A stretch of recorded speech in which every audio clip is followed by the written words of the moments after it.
भारताला एक अत्याधुनिक आणि अद्ययावत राष्ट्र बनवण्याच्या स्वप्नामध्ये मोठा वाटा आहे तो पायाभूत सुविधांचा.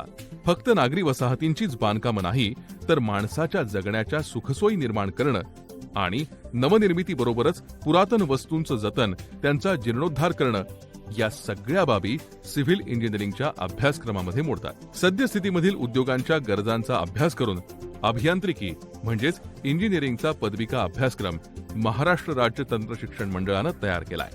सिव्हिल इंजिनिअरिंग, सिव्हिल आणि रुरल इंजिनिअरिंग, कन्स्ट्रक्शन टेक्नॉलॉजी असे अभ्यासक्रम उपलब्ध आहेत. सिव्हिल इंजिनिअरिंगचा अभ्यास पूर्ण केल्यानंतर विद्यार्थ्यांना केंद्र आणि राज्य सरकारच्या सर्व्हिसेस, PWD, रेल्वे, विदेशी कंपन्या, मिलिटरी सर्व्हिसेस, खासगी किंवा रोड बांधकाम कंपन्या अशा अनेक ठिकाणी रोजगाराच्या संधी उपलब्ध होऊ शकतात.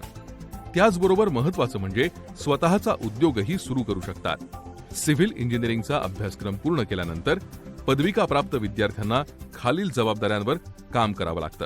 शासकीय खासगी संस्थांमध्ये कनिष्ठ अभियंता किंवा कार्यक्षेत्र पर्यवेक्षक पदावर काम करणं, या क्षेत्रामधील कामाचं अचूक आरेखन तयार करून त्याच्या अंमलबजावणीचं पर्यवेक्षण करणं, अत्याधुनिक उपकरणांचा क्षेत्रामध्ये वापर करणं, रेल्वे, पाणी पुरवठा, सिंचन विभाग, सिडको, PWD, म्हाडा, महानगरपालिका इत्यादी विभागांमध्ये कंत्राटदार म्हणून नोंदणी करणं. अधिक माहितीसाठी www.msbte.org.in आणि www.dtemaharashtra.gov.in या आमच्या वेबसाईटला भेट द्या.